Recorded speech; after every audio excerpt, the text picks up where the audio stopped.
এ বলছে আমায় দেখ, ও বলছে আমায় দেখ, চলছে ভাষণ পাল্টা ভাষণ। বহরমপুর লোকসভায় ভোট হবে 13ই মে। তার আগে জমজমাট বহরমপুরের রণভূমি। অধীরগড়ে এসে অধীরকেই চ্যালেঞ্জ ফিরহাদ হাকিমের।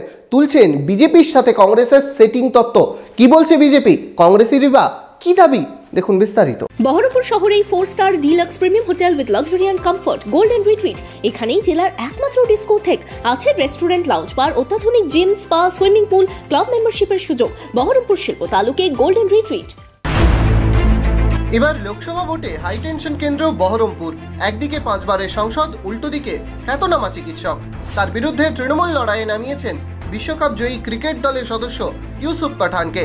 ভোটের ময়দানে অধীরগড়ে বহরমপুরে এসে অধীর চৌধুরীকেই চ্যালেঞ্জ ছুড়লেন রাজ্য পুর নগর উন্নয়ন মন্ত্রী ফিরহাদ হাকিম। এখানে আমি তো স্পষ্ট ভাষায় বলবো, যদি সত্যিকারের বিজেপির সত্যিকারের দালাল কেউ থাকে, তার নাম অধীর চৌধুরী।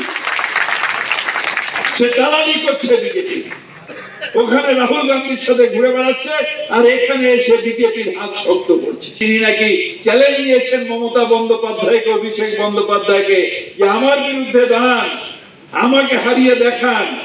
আর তুমি নিজে তোমার একটা এমএলএ বার করতে পারলে না, অর্থাৎ বিজেপিকে 2টো সিট ছেড়ে দিলে। যদিও বহরমপুর কেন্দ্রের তৃণমূলকে আগেই চ্যালেঞ্জ ছুড়ে দিয়েছে অধীর চৌধুরীও। আমি চাই মমতা ব্যানার্জি আমার বিরুদ্ধে দাঁড়াক একবার, কিংবা তার খোকাবাবুকে পাঠান, কিংবা বলুক আমার স্পন্সর এই লোক, একে হারানো মানে আমি হারা, বলুক একবার। ঠিক আছে, মমতা ব্যানার্জি নিজে না আসতে পারে, কিন্তু মমতা ব্যানার্জি যেন বলে দেয় আমার প্রার্থীকে হারানো মানে আমাকে হারানো। এইটুকু বাংলার দিদির কাছে শুনতে চাইছি, চ্যালেঞ্জ দিচ্ছি বাংলার দিদিকে আমি। বহরমপুরে এসে অধীর চৌধুরীকে পাল্টা চ্যালেঞ্জের পাশাপাশি বিজেপির সাথে সেটিং এর অভিযোগও তুলেছে তৃণমূল নেতৃত্ব। বহরমপুরের যে মিথ অধীর চৌধুরী, যেহেতু তিনি বিজেপির কাছে আত্মসমর্পণ করেছেন, তাই 2টো সিট দিয়ে দিয়েছিলেন বিজেপিকে। বহরমপুরের মানুষ আর ক্ষমা করবেন না। এবার তৃণমূল কংগ্রেসকে যখন সারা মুর্শিদাবাদ দিচ্ছেন, বহরমপুরের মানুষও তৃণমূল কংগ্রেসের দিকে ঝুঁকেছে এবং আমরা এই 3টে সিটই জিতব। যদিও তৃণমূলের অভিযোগে আমল দিতে নারাজ কংগ্রেস, পাল্টা তৃণমূলকে হারানোর চ্যালেঞ্জ কংগ্রেসের গলায়। তাহলে কে ফিরাদু? 18টা আসন এই পশ্চিমবাংলায় কে ছেড়েছিল? এই আপনারা আর আপনার দিদি সুপ্রিমো মমতা ব্যানার্জি, তিনি ছেড়েছিলেন 18টা আসন বিজেপিকে। আপনার দিদি এখন আর তো কই জয় শ্রীরাম বললে হাওয়াই চুরির পরে তো দৌড়ায় না, তখন তো খুব দৌড়াচ্ছিল। কারা দালাল ফিরাদু? মমতা ব্রিগেডে যতগুলো দালাল আছে, সব থেকে অন্যতম দালাল হচ্ছেন আপনি।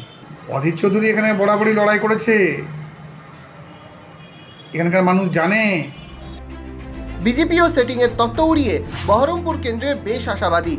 হাকিম যে কথা বলছেন যে বিধানসভায় বিজেপিকে দেওয়া হয়েছে, লোকসভায় বিজেপি কংগ্রেসকে দেবে, এটা ববি হাকিম যে তথ্য বলছেন, এরা সর্বব্যয় নিজেদের তথ্য।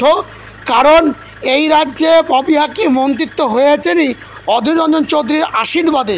বিজেপির জায়গায় আছে, বিজেপি এই লোকসভায় জিতবে। এবার বিজেপির সঙ্গে নিকটতম প্রতিদ্বন্দ্বী কী হবে সেটা ববি ভাই আর অধীরদা, 2 দাদা ভাই ঠিক করুক। ভোটের দিন ঘোষণা হতেই সরগরম বহরমপুর লোকসভা কেন্দ্র। হাই প্রোফাইল এই কেন্দ্রে, তবে এই কেন্দ্রে শেষ হাসি কে হাসে তা জানা যাবে 4 June. Bureau report, imagine community media.